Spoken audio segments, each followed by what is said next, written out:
Né? Então, definindo a cidade justa, ele encontra as virtudes nela, né? Usando a cidade como metáfora, uma analogia para entender a alma, né? Já que as 3 perguntas são o que é justiça, né? Valor da justiça em si mesmo, e se a vida justa é melhor do que a vida injusta. Ele é interrompido no livro 5, começa a tratar de questões pragmáticas, livro 6 e 7 dá aquela subida metafísica, e livro 8 ele retoma a questão das cidades injustas como analogia para as almas injustas, para que ele possa comparar aquela cidade que ele chama de Calípolis, né, a bela cidade, a bela alma, que ele definiu no livro 4, aos modelos de cidades injustas que ele está definindo no livro 8. Então, na aula passada, a gente viu o processo de decadência da cidade até a democracia, até o surgimento da democracia. Lembrando que um dos meus argumentos é que a República é primordialmente um livro de ética e menos um livro de política, né, já que ele coloca a política como analogia para descrever, para tornar mais claro e mais visível a nossa própria alma, a nossa própria vida. No livro 8 ele começa então a dizer que ainda que a gente conseguisse formular a bela cidade, a cidade ideal, né, perfeitamente justa e virtuosa em todos os seus aspectos, essa cidade por força iria decair. Né, tudo que a gente cria se definha. Então a ideia que ele coloca é que, como ele colocou níveis de exigência altíssimo para que as pessoas pudessem participar nessa cidade, é bastante plausível, ou melhor, é quase forçoso que você vai ter uma geração inteira, né, de pessoas que não chegam ao nível de exigência para ser um governante. Mais do que isso, mesmo o governante sintetizando em si todas essas virtudes, somos humanos e humanos são falíveis. Então, esses governantes cometem erros nas alocações das pessoas em seus cargos. Então, por força, essa cidade, ainda que fosse materializável, ela seria instável. Então, a decadência, como a gente falou, passa da aristocracia para a timocracia, depois a oligarquia e, por último, democracia. A diferença é que cada um almeja, cada um valoriza alguma coisa. Na aristocracia, valoriza-se a virtude acima de tudo, e é daí que o termo aristocracia é entendido no sentido técnico, ou seja, o poder dos virtuosos, o poder da virtude. Na timocracia, valoriza-se as honras acima de tudo, e por querer viver uma vida demasiadamente nas honras, ela dá vazão para que surja a oligarquia. A oligarquia que valoriza o dinheiro acima de tudo. E aí, por valorizar o dinheiro acima de tudo, a oligarquia cava sua própria cova e dá vazão para a democracia, que é a cidade que não faz distinção, ou seja, a cidade que valoriza acima de tudo a igualdade e a liberdade. Ou seja, você não pode colocar nenhuma limitação nos desejos e não há diferença entre os desejos. A gente lembra que na oligarquia havia uma diferença entre os desejos necessários e os desejos que não são necessários. Na democracia, ela vai se diferenciar da oligarquia porque nem essa distinção é feita. Todos os desejos são igualmente válidos, todos os desejos têm o mesmo valor. Então, eu fiz uma comparação dos governos com o modelo de educação que o Platão coloca, o modelo de educação no sentido formativo da alma, que a gente falou na aula 1, na educação liberal, nesse sentido, que na aristocracia você precisa começar com artes, músicas e ginásticas, depois disso passar para a ciência e só por último filosofia. Na timocracia, o foco é demasiado na ginástica, há um grande descuido das artes e músicas e não se faz ciência nem filosofia. Na oligarquia não há mais educação nesse sentido liberal, essa educação que busca formar uma personalidade adequada. Só há educação no sentido técnico, no sentido profissionalizante. Todas as ações visam maximizar o dinheiro. Então, na oligarquia, apesar de não ter uma educação que forma a personalidade das pessoas, há, contudo, uma forte disciplina para o dinheiro. Um foco, uma busca por dinheiro, de maneira que o oligarca ele consegue trabalhar de maneira regular, de maneira diligente, porque ele valoriza, de todos os prazeres, o único que ele valoriza é o prazer de ganhar dinheiro. E já na democracia não há nem a educação formativa, tida na Calípolis, nem, por outro lado, tem também essa disciplina que o oligarca tem. Então a gente vai falar do processo de surgimento da tirania, a decadência da democracia. Como a democracia transforma-se em tirania. Então, né, o ponto inicial que o Platão começa a falar, narrar esse processo, é que justamente a personalidade dos democratas são pessoas que valorizam a liberdade e a igualdade acima de tudo, né, em demasia. Então ele diz que, no começo, esse desejo por liberdade e igualdade aplica-se ao campo da política, ao campo da governança. Então esses cidadãos, eles louvam e honram, tanto em particular quanto em público, os governantes que parecem governados e os governados que parecem governantes. Ou seja, né, eles enaltecem como valor ótimo a falta de distinção entre um governante e um governado. São todos postos em igualdade. Né? Ele diz que a partir dessa igualdade no nível político, no nível de governo, esse valor de igualdade geral termina a se alastrar por todas as relações na sociedade. Né? Pois não é por acaso que nos estados desses o espírito de liberdade chegue a tudo. Então ele descreve, né, esse processo, né, dizendo que as pessoas, né, se alguém impõe um mínimo de frustração, né, um mínimo de limitação, um mínimo de submissão a algum princípio, né, que contraria as vontades desse espírito democrático, né, esses cidadãos se agastam e não suportam. E com isso, né, por não querer se limitar a nada, a nenhuma imposição externa, fazer tudo o que dá vontade, eles acabam por não se importar nada com leis escritas ou não escritas, né, sejam leis oficiais ou costumeiras. Né, como se sabe, a fim de que, ao modo algum, tenham quem quer que seja senhor deles. Então começam a responder de maneira exagerada a qualquer frustração da vontade. Né. Então ele, né, descreve o processo de alastramento desse valor da liberdade e da igualdade exagerado nessa seguinte passagem. Né. Ele diz assim: é que o pai habitua-se a ser tanto como filho e a temer o filho, e o filho a ser tanto como pai e a não ter respeito nem receio dos pais, a fim de ser livre. O meteco equipara-se ao cidadão, e o cidadão ao meteco, e do mesmo modo o estrangeiro. Ainda há nesses pequenos inconvenientes. No estado assim, o professor teme e lisonjeia os discípulos, e estes têm os mestres em pouca conta. Outro tanto se passa com os preceptores. No conjunto, os jovens imitam os mais velhos e competem com eles em palavras e ações, ao passo que os anciãos condescendem com os novos. Enche-se de vivacidade e espírito a imitar os jovens, a fim de não parecer aborrecidos e autoritários. Então ele vai descrevendo esse processo, dizendo que as distinções chegam a falta de distinções chegam a invadir até nas relações que se tem com os animais. Então ele vai, né, depois que se alastra esse desejo de liberdade e igualdade demasiado, ele vai descrever a passagem da democracia para a tirania. Então ele caracteriza que a democracia tem 3 classes. A primeira classe é aquela analogia que ele fez na oligarquia, né, são os zangãos, né, seria a classe política. Ele diz que aqueles zangãos que começaram a surgir na oligarquia, que uns têm ferrão e outros não têm, né? Ele diz que esses terminam assumindo a posição política. Né? Então, uns com ferrão e outros não. Os mais corajosos na frente e os mais covardes atrás, dando volume, dando couro. Né? Assim como surgiram na oligarquia, também há na democracia. Porém, agora possuem acesso ao poder político e por isso são mais perigosos. Né? Então, a diferença, apesar de ainda haver essa distinção, né, social e tudo mais, a grande diferença é que na democracia eles podem ter poder político.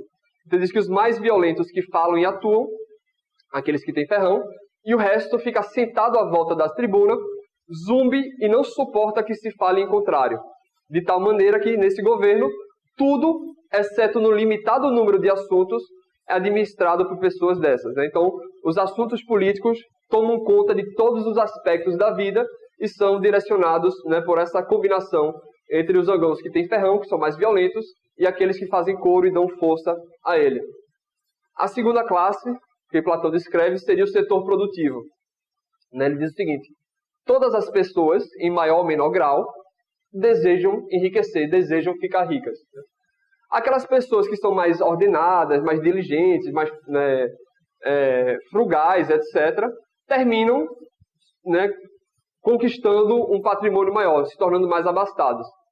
Então, é justamente esse perfil de pessoas que vai ser a vítima, né, dos zangãos que vão extrair o dinheiro, né? Assim julgo eu, há mel em abundância nesse setor para os zangãos. E é facílimo extraí-lo dessa fonte.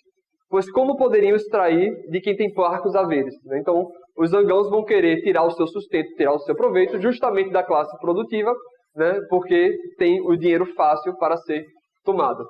E a terceira classe, ele diz, é o povo em geral. Né? Ou seja, os trabalhadores e aqueles que se abstêm dos negócios públicos. Né? Ou seja, e que não têm de modo nenhum as grandes posses. Ou seja, aquelas pessoas que trabalham e, por um lado, são indiferentes à política e, por outro, não têm grandes haveres, não são vítimas da política, né? Não são vítimas dos políticos. Ele diz que é certamente essa maior e a mais poderosa parte na democracia. Né? O povo é o mais abundante, o mais numeroso e o que tem mais poder. Isso. Isso. Sim, claro. Isso. Todo mundo, mais ou menos, quer enriquecer. Todo mundo quer trabalhar e tudo mais. Né?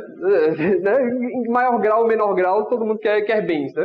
Mas diz que algumas pessoas são, por natureza, mais ordenados e tornam-se, na maior parte das vezes, mais abastados. Ou seja, pessoas que trabalham com maior diligência, são mais frugazes e tudo mais. Né? Terminam conquistando mais bens. Né? Isso, exato. E aí o povo, como todos, tem aquelas pessoas que trabalham, né, mas não conseguiram conquistar grandes patrimônios. Por outro lado, também são pessoas que não participam dos negócios públicos, não estão na arena política, no certame político. Ou seja, que fica nem faz parte da classe política, nem faz parte da classe econômica, digamos assim. Ele diz que na democracia mais ampla e a maior, porém, a mais forte, porém, apenas quando ela se reúne. Ou seja, o poder dessa classe, apesar de ser mais forte, só o tem quando se reúne. E aí o Glauco responde, né? Efetivamente, mas não está muitas vezes dispostas a se reunir, a menos que lhe caiba uma dose do mel, a menos que caiba uma parte dos recursos que foram extraídos. E aí o Sócrates responde, cabe a essa parte uma dose do mel, sempre na medida em que os chefes conseguem fazê-lo, despojando os que têm posse da sua fazenda e repartindo pelo povo, ficando com os chefes a maior parte. Né? Ou seja, né, sempre resta algumas migalhas ao povo quando os chefes conseguem extrair, né, do setor produtivo, obviamente os chefes ficando com a maior parte dessa parcela. Então o que acontece? Né? Essa é a descrição das três classes da democracia e como ela se transforma em tirania. Então ele diz que o processo de surgimento da tirania inicia-se com o processo de desumanização dos oponentes políticos mais abastados através de acusações histéricas exageradas, visando legitimar mais facilmente os constantes roubos e ataques. Né? Então, os zangãos começam a acusar o setor produtivo de oligarcas e por aí vai, né? Tirânicos e tudo mais, visando tornar mais fácil e mais legítimo os constantes roubos e ataques. Encurralados por causa desse processo de desumanização, aquele setor mais produtivo termina se vendo forçado a se tornarem oligarcas de fato, pois, né, eles acreditam que só assim conseguem se proteger contra esses constantes ataques de um povo ignorante e iludido pelos políticos caluniadores. Né? Ele diz que não é culpa do povo esses ataques, mas porque eles são enganados pelos políticos caluniadores. E aí, a partir desses dois pontos, surgem os processos, né, os vários conflitos, processos jurídicos, as lutas de um contra o outro, a grande desarmonia na sociedade. Né? Surgindo essa grande desarmonia na sociedade, ele diz que é natural que as pessoas escolham alguma liderança para orientar ao seu partido. No caso, quando você fala do povo, é esse mesmo povo que, no caso, dá força para esse político? Isso, exato. Isso, o povo no item 3 aqui. Isso. No caso, o item 3 é o que dá mais do item 1. É que é a parte mais forte, né? Ele diz que a culpa desses ataques não é do próprio povo, mas que o próprio povo é mal direcionado pelos zangãos a dar força a esses ataques. Porque lembra que ele diz o quê? Né? essa força geralmente só é usada se o povo acredita que cabe a ele, pertence a ele, uma dose dos espólios. E ele diz que justamente, geralmente é dada como recompensa uma dose dos espólios, mas apenas migalhas. A maior parte fica com próprios zangãos. Mas no caso, voltando ao setor produtivo ou político? O setor produtivo. Isso. Aí justamente, depois que começa esse conflito, né, o lado do setor produtivo vai escolher um líder, né, e o lado do povo vai escolher um outro líder. Então ele diz que esse líder populista, que é escolhido como protetor nesses momentos de conflito, termina por se tornar o eventual tirano. Então como é que começa o início da tirania? A primeira fase da tirania, Platão diz, que é uma bonança inicial para que o tirano possa se consolidar no poder. Então o tirano faz, esse que virá a ser o tirano, faz amplas promessas, tanto em particular quanto em público, liberta as pessoas de suas dívidas, reparte a terra pelo povo e pelo do seu séquito, né? Tanto pelo povo em geral, quanto aqueles que dão apoio de força política e tudo mais.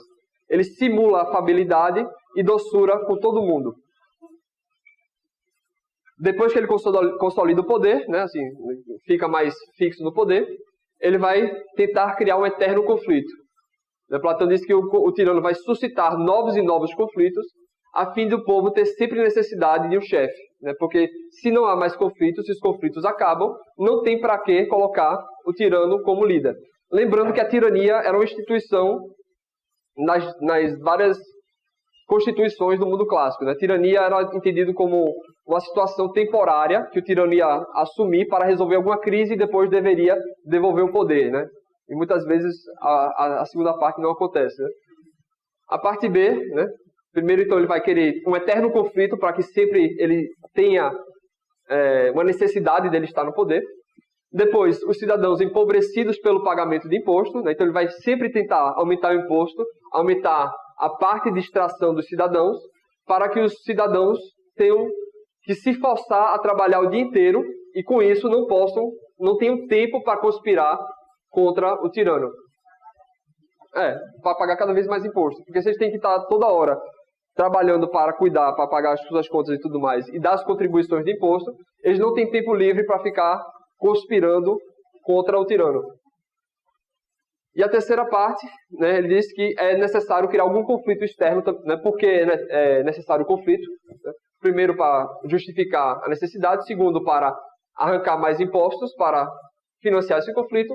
E terceiro, né, ele diz que se o tirano suspeita que alguns dos cidadãos têm algum pensamento de liberdade que afaste da obediência a ele, o tirano vai provocar desavenças com o pretexto de os deitar a perder, entregando-os aos inimigos. Então, se você tem um inimigo externo, você pode sempre acusar algum possível rebelde de estar conspirando com o inimigo externo e ter um pretexto para matá-lo. Ou ainda você pode mandá-lo a uma missão suicida contra o inimigo externo. E aí, se ele se recusa, também, né, pode aniquilá-lo por desobediência.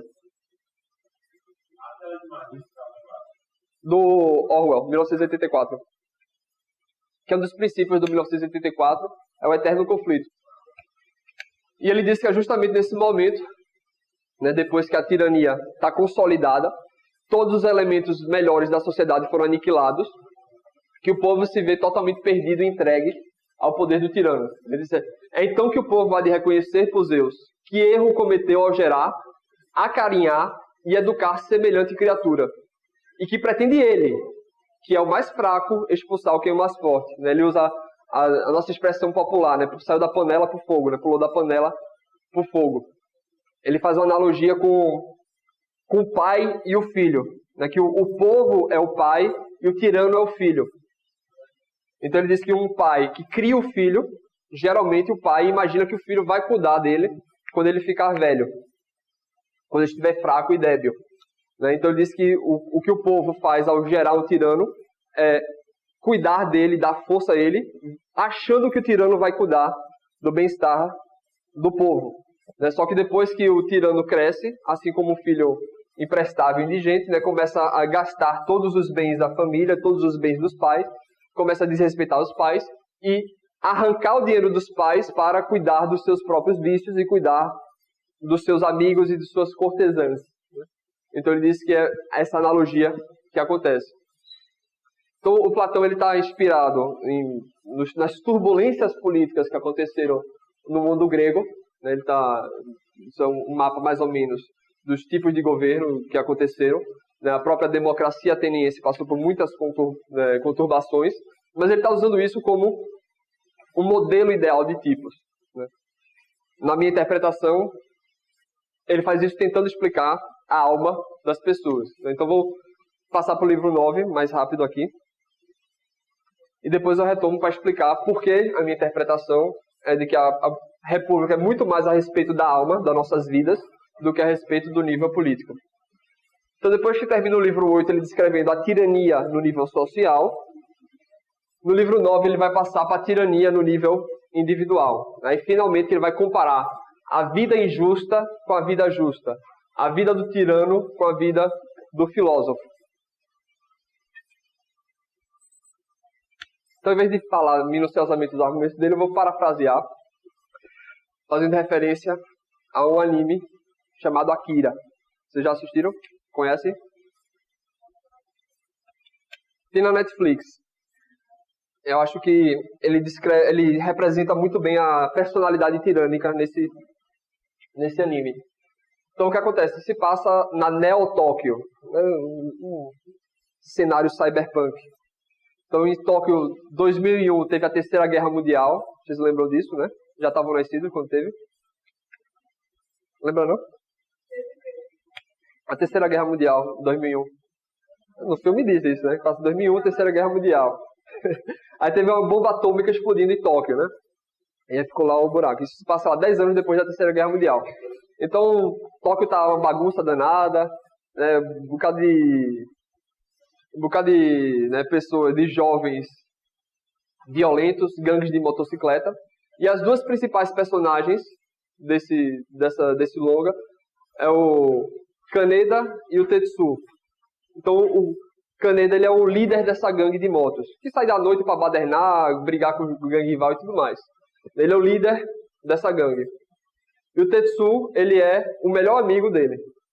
Só que o Tetsu é justamente esse que eu digo que representa a personalidade tirânica, certo? Ele é bastante invejoso do amigo. Ele inveja a posição de liderança do amigo dele. Ele acredita que todas as relações sociais são relações de hierarquia, onde um ganha e outro perde, um manda e o outro obedece. É como se estivesse sempre no confronto. Então ele ressente bastante o fato da liderança da gangue ter sido sempre do amigo dele. A vida inteira o amigo dele ter sido melhor em tudo do que ele. Ele é bastante invejoso e ressentido dessa superioridade de talentos do melhor amigo dele. Ele acredita que justamente essa posição de liderança da gangue é algo totalmente arbitrário. Ou seja, que ele poderia muito bem ser o líder da gangue facilmente. Então, acontece que durante uma dessas brigas, desses combates, tem um acidente. Aí começa a enlouquecer o negócio, né? Ele vai de moto e está prestes a bater numa criança. Só que a moto dele explode, do nada. E aí, depois desse acidente, ele começa a desenvolver poderes psíquicos.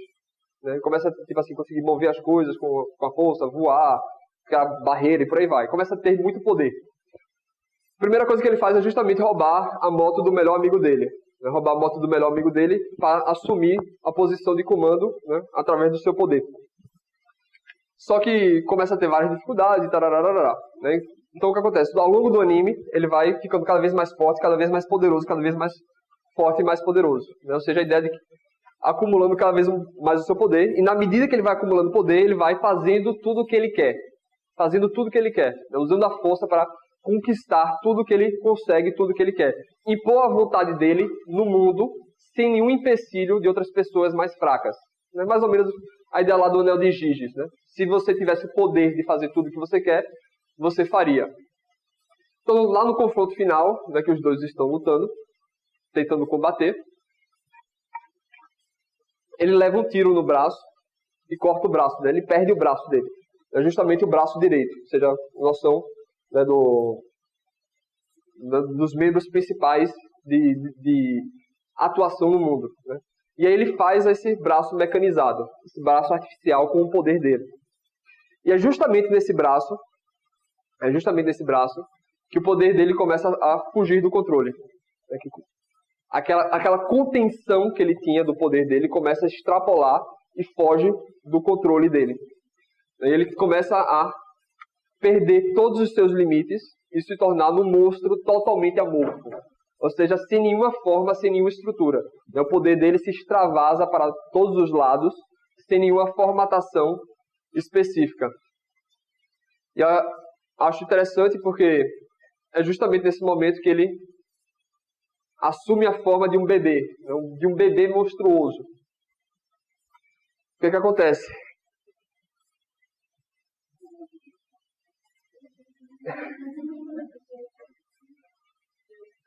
O que é um bebê?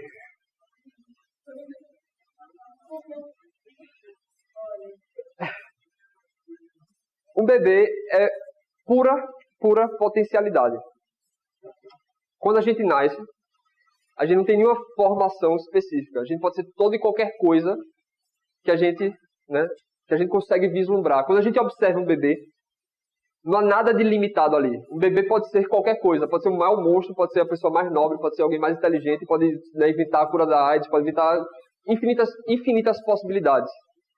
Quando a gente nasce, a gente é pura possibilidade. A gente é pura possibilidade. Na medida que a gente vai vivendo, lembrando que a gente vai morrer, a gente tem um ponto final.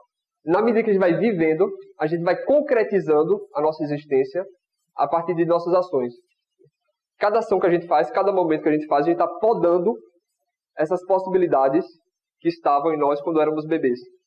Cada coisa que a gente faz, a gente está colocando limitações na nossa existência, delimitações.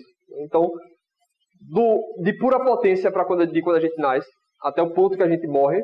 Quando a gente morre, acabou a potencialidade. A gente é aquilo mesmo e não tem para onde fugir. Está lá o quadro feito, o quadro pronto, acabou. Quando a gente morre, na nossa existência foi aquilo e não há mais nada que a gente possa ter feito para alterar aquela nossa existência. Então, no percurso da nossa vida, a gente vai de pura potência até nenhuma potência. Não há mais nada que a gente possa fazer.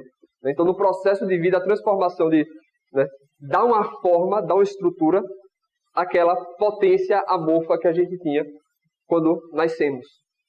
Então, a imagem do bebê monstruoso, traz justamente a ideia de que quando a gente nasce, tudo bem a gente ser pura potência.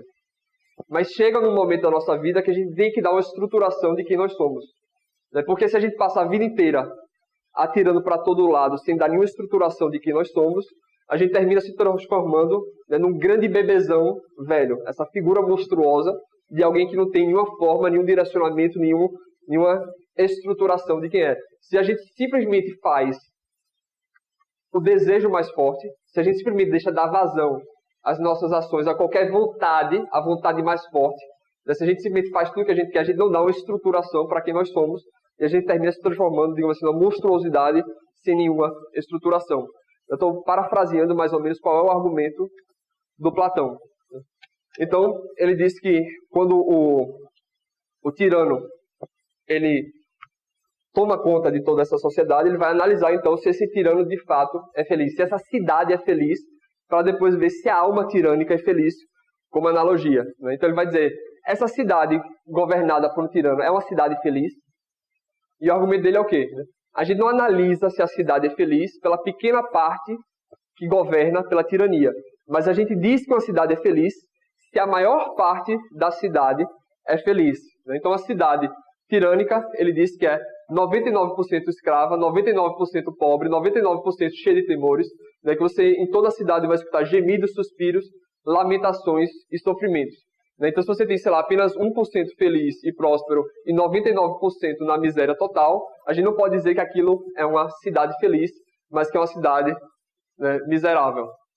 Então, da mesma maneira, a alma tirânica tem que ser uma alma miserável, uma alma infeliz, uma alma pobre, uma alma triste. E ele vai dizer, analisar se o tirano ele tivesse numa sociedade, porque o tirano vive numa prisão, vive morrendo de medo. Porque você diz que se por exemplo, ele diz, um dono de escravos tem 50 escravos, ele só consegue manter escravos porque ele tem apoio do restante da cidade. E tratar mal esses escravos porque ele tem apoio do restante da cidade. Mas se viesse um gênio do mal, um gênio do bem, e simplesmente libertasse, transportasse aquela tirania para um deserto, né, de modo que ele não tivesse mais aparato nenhum. O tirano não ia ter que instantaneamente começar a tratar a sua sociedade escravizada com a maior maneira possível, né, porque ele sabe o ressentimento que a população maltratada tem com ele, e que essa população maltratada se voltaria contra ele. Então o tirano passa a ser o maior bajulador dessas pessoas que ele escravizou, né, se ele não tivesse o apoio das forças dele. Então ele diz que, né, voltando a esse aspecto, né, é o caráter das pessoas que determina o caráter do governo, ele diz, na verdade, e ainda que assim não pareça a alguns, o tirano é um autêntico escravo, de uma adulação e servilismo extremo, lisonjeador dos piores, incapaz de satisfazer de algum modo os seus desejos, mostra-se muito carecido de quase tudo e pobre de verdade. Se alguém souber contemplar a sua alma inteira, a sua alma por inteiro, toda a vida, cheio de medo, carregado de dores convulsivas, se na realidade a sua disposição é semelhante à cidade que a gente comanda. Então, lembrando, né, que a personalidade das almas que determinam a característica do governo, mas olhando a característica do governo, a gente entende melhor a característica da alma. Então, se uma cidade tirânica ela é predominantemente, né, ruim, negativa, a alma tirânica também é predominantemente ruim e negativa. E aí a gente lembra que no livro 4, a ideia dele é que a justiça, antes de estar nas ações, está no caráter da pessoa. É uma alma justa que gera ações justas. Né?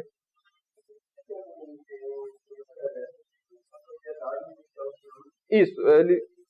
A sociedade, o tirano, já é mais difícil. Porque lembra que ele falou? Depois que a tirania se instaura, como é que o povo, que é mais fraco, que vai tomar conta, vai conseguir parar aquele que é mais forte? Depois que se instaura, é muito difícil conseguir. Né? Então vai dizer que a justiça é primeiro na estruturação da alma, e uma boa estruturação da alma gera ações justas. Já nesse livro 8, ele está dizendo o quê? Que as ações que a gente faz, por sua vez, têm um efeito na nossa alma. Então, na medida que a gente faz ações justas, a gente vai ajustando a nossa alma. Na medida que a gente vai fazendo ações injustas, a gente vai dispersando e bagunçando as nossas almas. Né? Então, se por um lado é o nosso caráter que determina as nossas ações, na medida que a gente vai fazendo ações de um tipo, elas vão estruturando o nosso caráter. Né? Ou seja, a ideia é que, a partir da mudança das nossas ações, podemos também mudar o nosso próprio caráter. Então, além desses defeitos, devemos ainda atribuir ao tirano que existam e cresçam mais nele do que antes, devido a estar no poder. Né? Estando ele no poder, podendo ele agir de maneira injusta, ele vai bagunçar mais ainda a sua própria alma.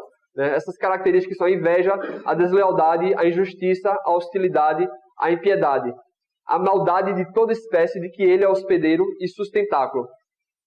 Conjunto de que resulta ele ser o mais desgraçado que há, e depois torna desgraçado quem dele se aproxima.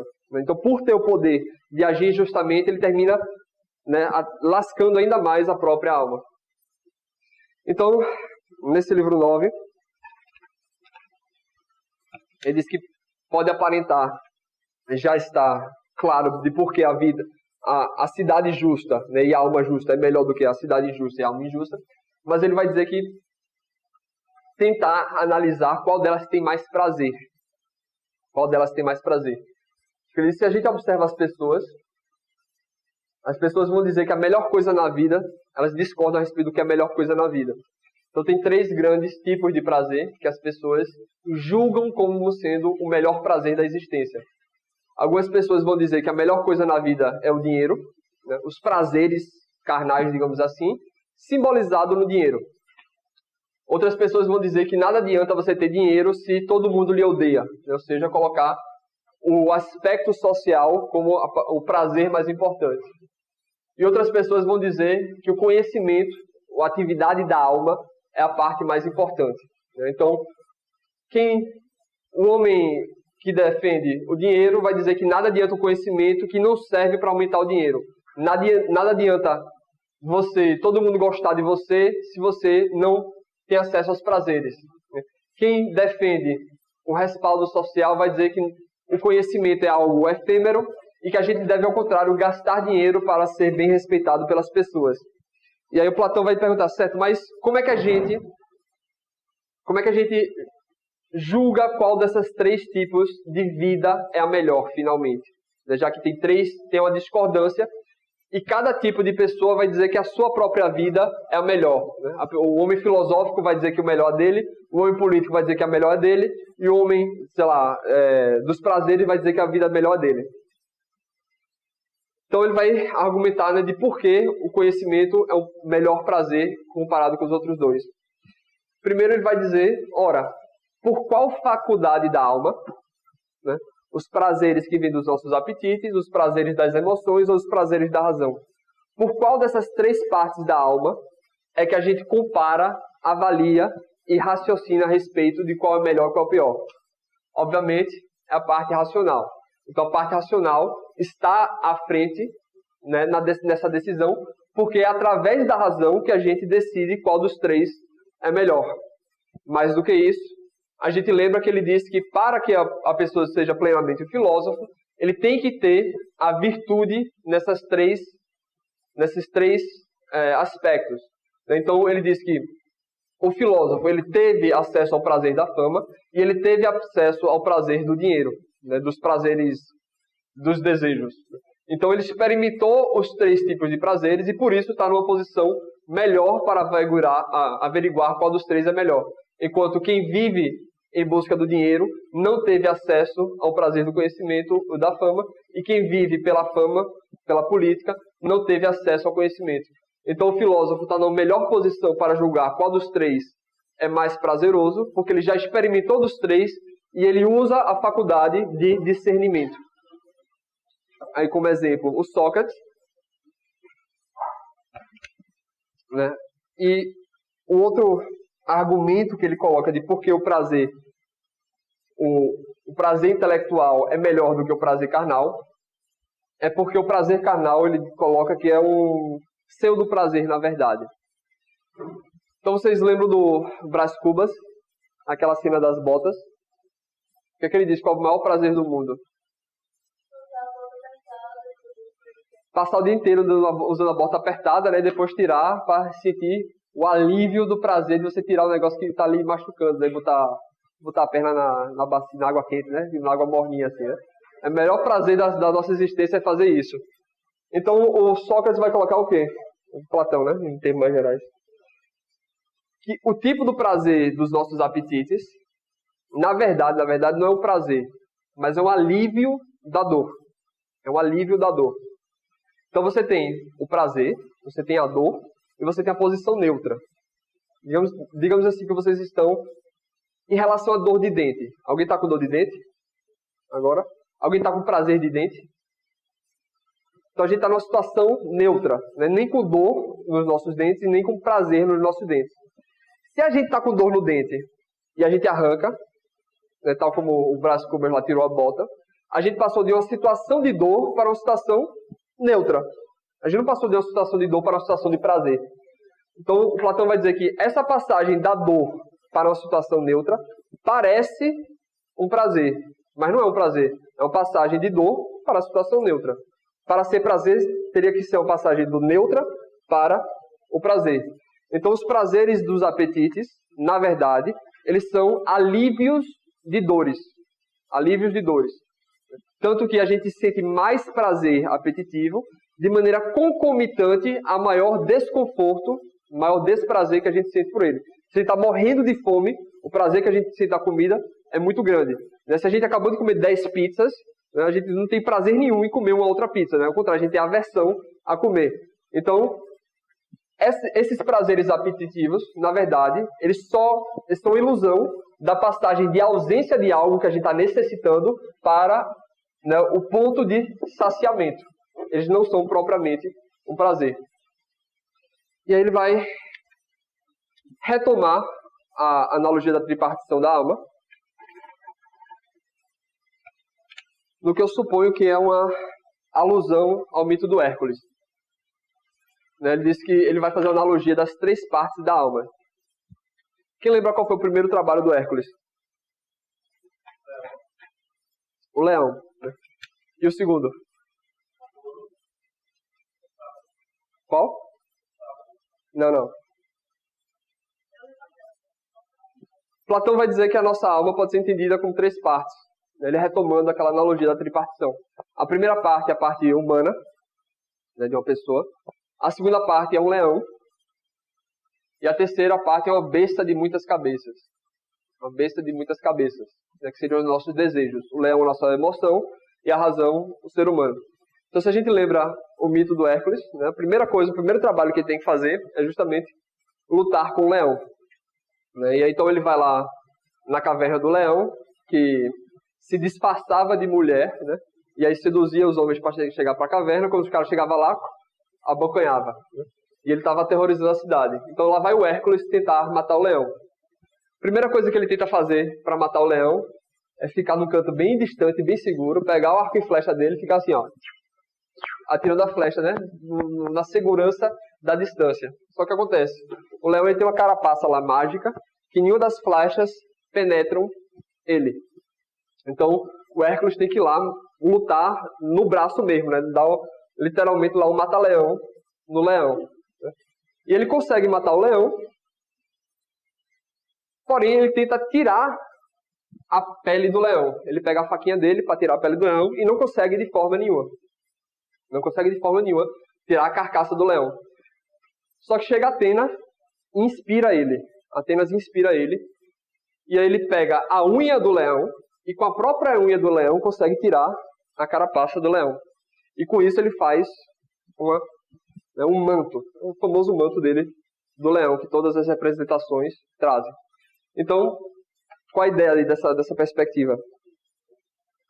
Para a gente desenvolver nossa coragem, a gente não basta enfrentar as coisas que nos assustam de um ponto de segurança. Não basta a gente perpassá-las de um ponto de segurança. Para a gente poder desenvolver nossa coragem, a gente tem que confrontar diretamente, cara a cara, aquelas coisas que mais nos assustam, que mais nos atemorizam. Né? E depois de conseguir vencê-las, se tivermos sabedoria, podemos incorporá-las à nossa personalidade e, com isso, gerar um manto protetivo, de modo que essas coisas nos protegem, né? Esses desafios vencidos nos protegem. Então, o primeiro passo para que o Hércules pudesse fazer os trabalhos dele seria incorporar essas emoções de maneira corajosa.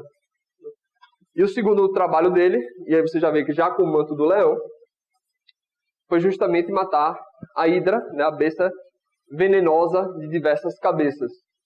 Como vocês bem sabem, toda vez que ele cortava uma cabeça, diz o mito, surgiam outras no lugar. Né? Então ele ia cortando as cabeças e iam surgindo outras.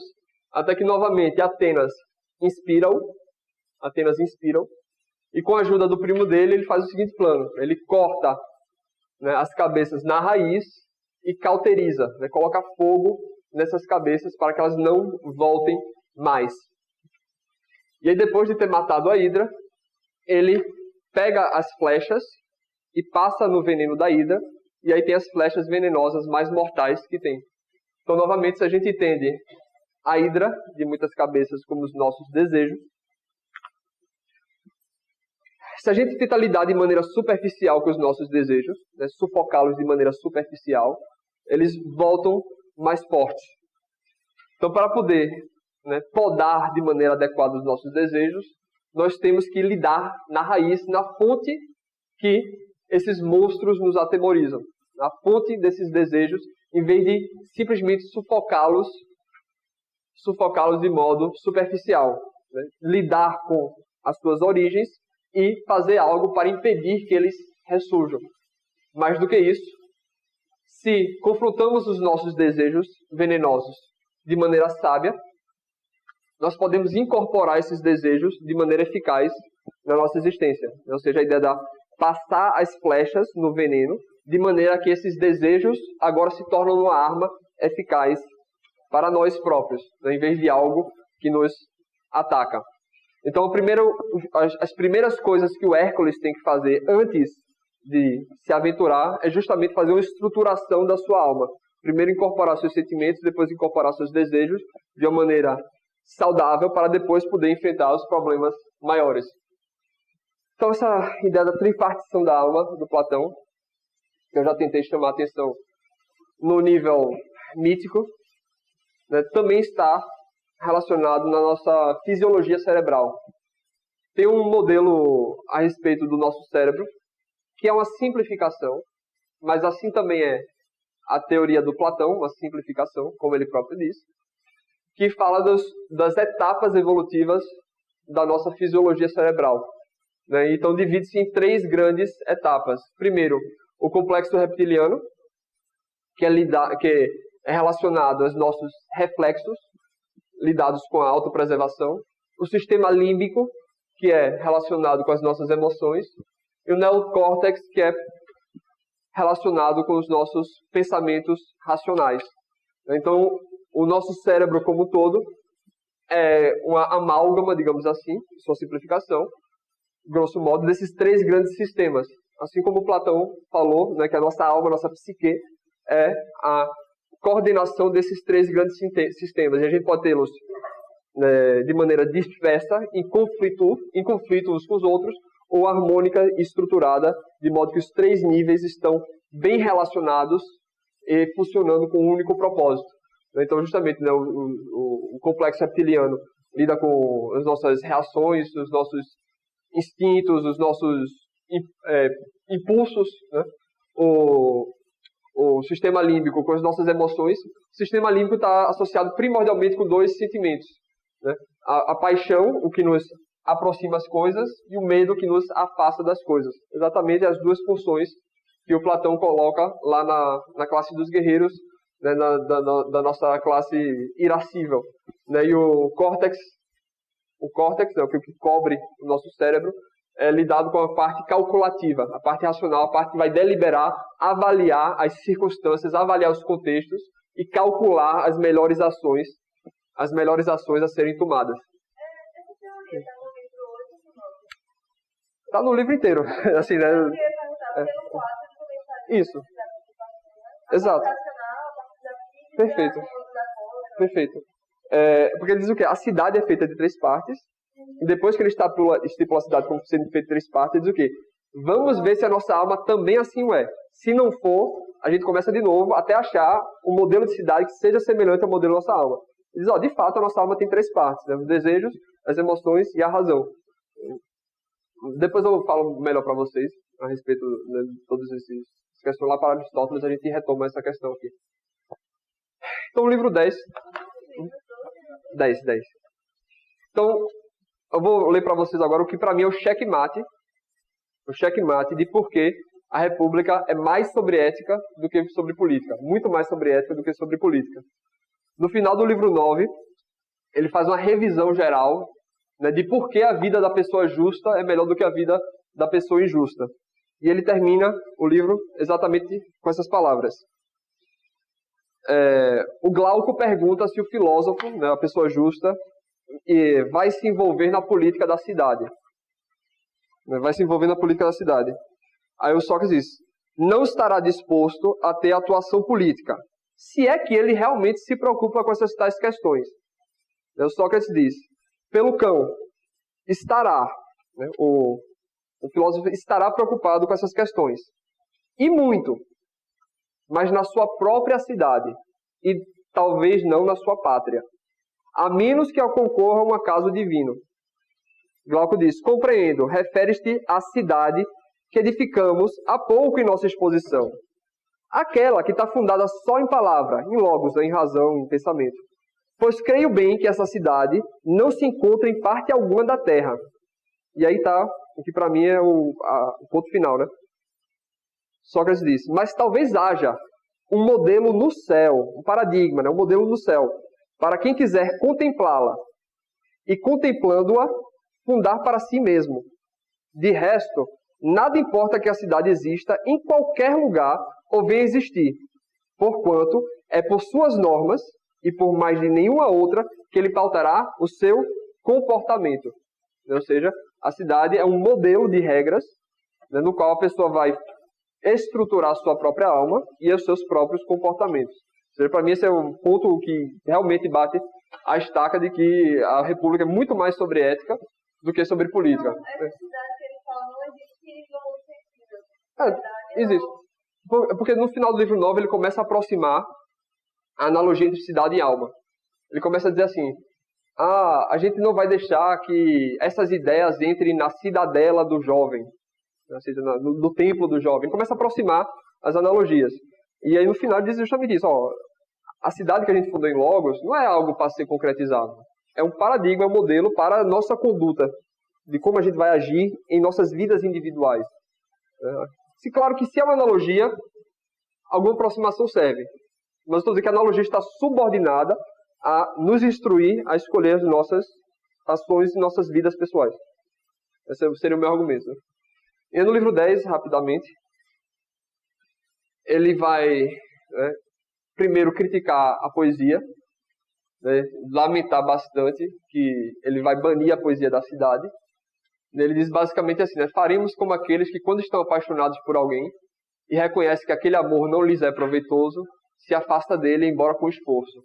Ele vai tirar a poesia da cidade, ele condena a poesia porque ele diz que o discurso poético é uma imitação da imitação.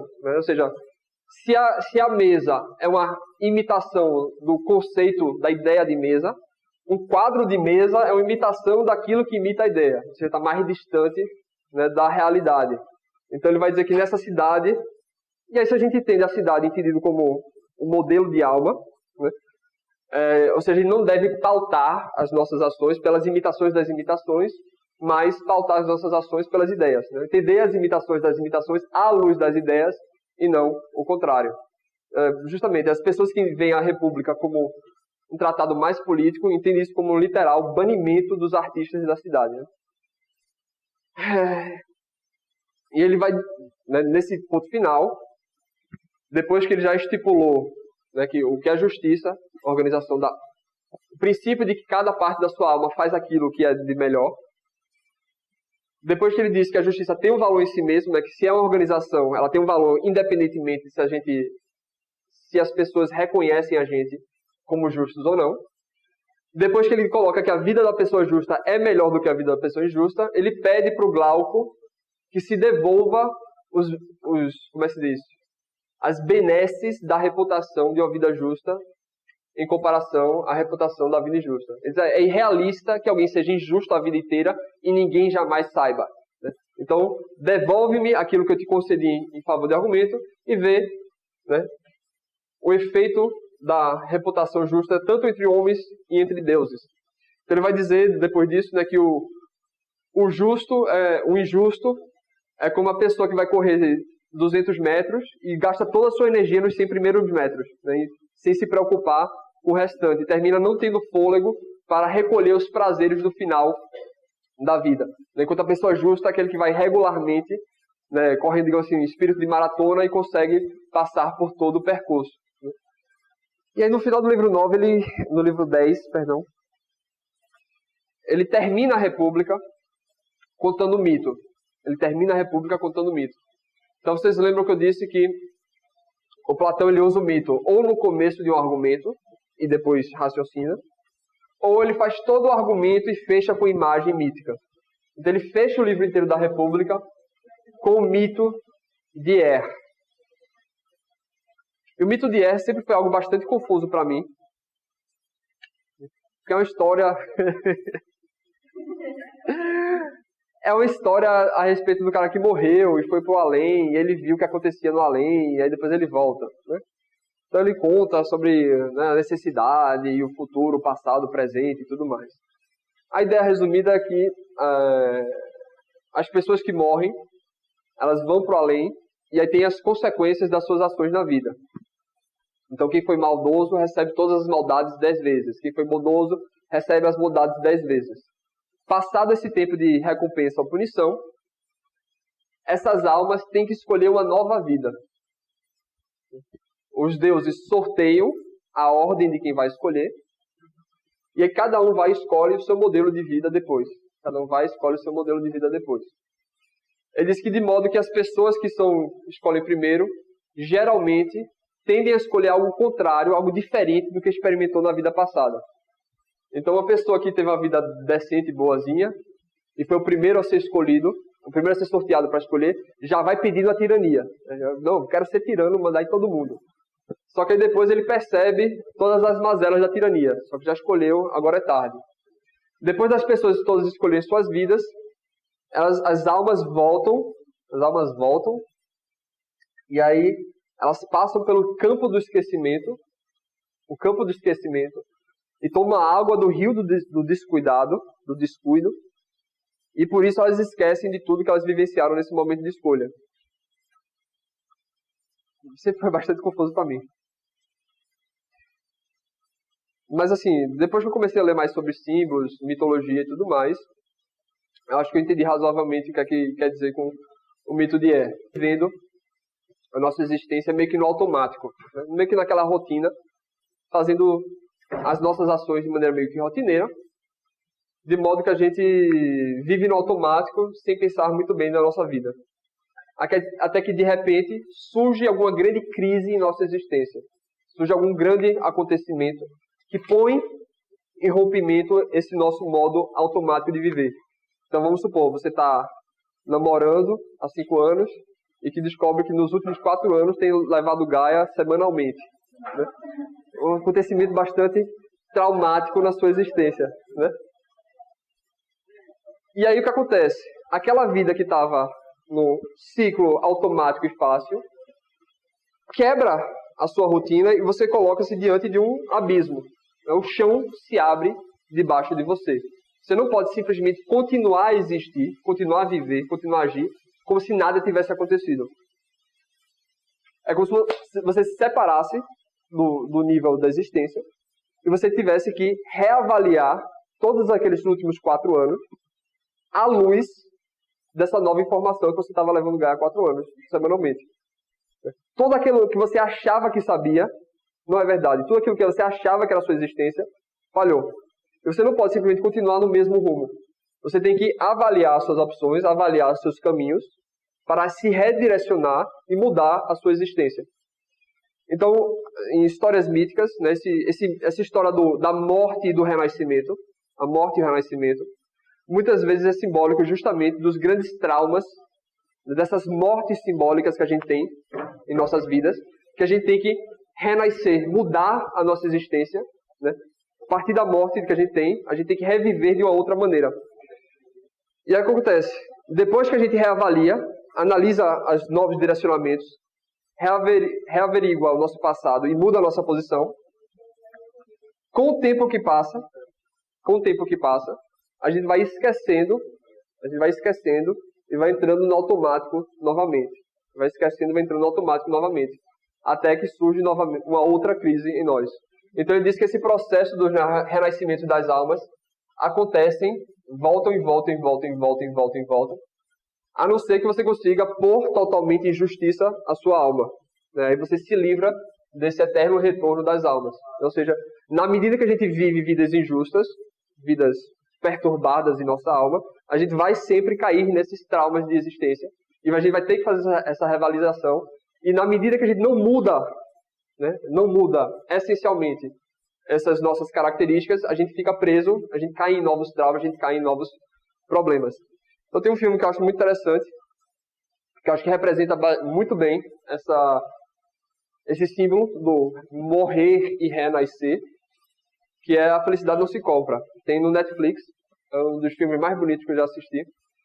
Aquele filme de Natal, sabe? Que passa no Natal e você chora e tudo mais. É muito bonito, né? É a história justamente de um homem que é perfeitamente justo, um cara bem decente, bem justo, etc. E ele passa a vida inteira só se lascando. Até que tem um momento de desespero nele. E ele perde o dinheiro, né? Não sabe mais como sustentar a família e tudo mais. E ele passou a vida inteira dele se sacrificando para o bem da sua família, dos seus irmãos, Ele deixou de viajar. O sonho dele era viajar o mundo. Só que aí, sei lá, o irmão dele queria ir para a faculdade. Ele pegava o dinheiro que ia viajar e dá para a faculdade do irmão e por aí vai, né? E aí quando ele está no fundo do poço mesmo, ele vai para uma ponte e está contemplando cometer suicídio. Aí vem o anjo da guarda dele, né? Vem historinha de Natal, né? Vem o anjo da guarda dele e salva-o, né? Tira ele do rio. Aí ele tá lá lamentando com o anjo da guarda, sem saber que é um anjo, né? E diz, poxa, eu queria morrer. Melhor, eu queria nunca ter nascido. Eu queria nunca ter existido. Aí o anjo da guarda diz, tive uma boa ideia. Tá feito. Você nunca existiu. Aí eles voltam para a cidade Eles voltam para a cidade e aí vai ver como é que é a vida de cada pessoa, como cada pessoa está, como cada pessoa, né, vive e existe, caso ele jamais tivesse existido. Porque é muito comum a gente esquecer o efeito positivo que a gente tem na vida de outras pessoas. É muito comum a gente esquecer isso. Então ele vai mostrar, né, o contraste, né, do efeito positivo que ele teve na vida das outras pessoas e como elas não têm. Até que chega o final, né, não vou falar o final, mas... Né, não, vou chorar já.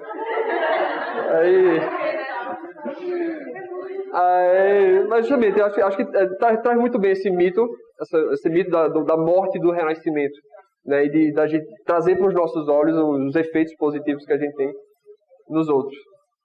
Então, um exercício filosófico para 5 aulas, né, é difícil, assim. Mas a filosofia clássica, depois de Platão, a Academia de Platão, dividiu a filosofia em 3 grandes áreas: lógica, ética e física. Muito inspirado nessa divisão das 3 partes da alma do Platão. A lógica, referente à parte racional, a ética, referente à parte emocional. E aí, na interpretação dos estoicos, que absorveram isso, os estoicos colocam a física como o elemento dos nossos desejos. O elemento dos nossos desejos. Então a lógica, ela tenta estruturar a parte racional da nossa alma, a parte de diálogo de nós com nós mesmos, a parte que busca a verdade. A ética tenta cuidar das nossas tendências, dos nossos hábitos, né, e julga a respeito da nossa relação com outras pessoas. Né? Lógica consigo mesmo, ética com outras pessoas. Né? Tem como ideal a justiça. A lógica tem como ideal a verdade, a ética a justiça. E a física, que trata dos nossos desejos, né, ela tem como preocupação a ordem da realidade. A ordem da realidade, e busca como virtude, né, busca como ideal, a ataraxia. Ou seja, a imagem da ataraxia seria quando você bate Nescau no copo, sabe? E aí tira a colher e fica aquilo tudo assim, flutuando. Sabe? Flutuando assim, pairando no ar, né? A ideia de ataraxia é essa.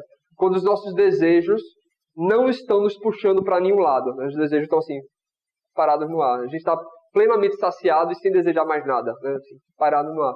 Então, a ideia da física é que a gente possa não ficar desejando coisas que estão fora do nosso alcance. Né? Para que a gente fique saciado, digamos assim. Então, os estoicos, eles tinham muitos exercícios, né, que tentavam regular esses 3 aspectos. Então, das grandes práticas estoicas é manter um caderno de reflexão, né, tentando estruturar esses 3 aspectos, né, reflexões a respeito de como você lidou em comunidade, né, se as suas ações aproximam-se ou não da justiça, né, como estão os seus hábitos. A lógica tenta ilustrar, você manter um diário que tenta ilustrar como estão os seus pensamentos, se eles estão preocupados com a verdade e tudo mais. E a parte da física, você manter um caderno diário, tentando você conversar consigo mesmo a respeito dos seus desejos, né, buscando essa ataraxia.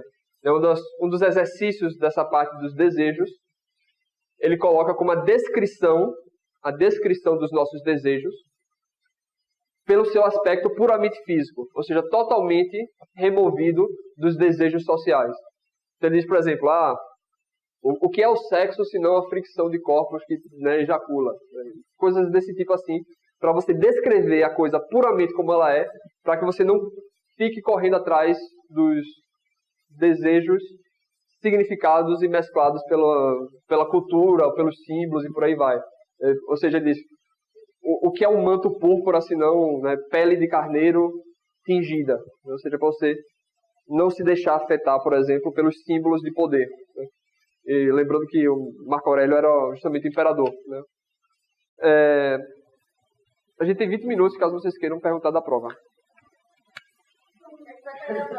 Hã? Já está lá. Claro, claro.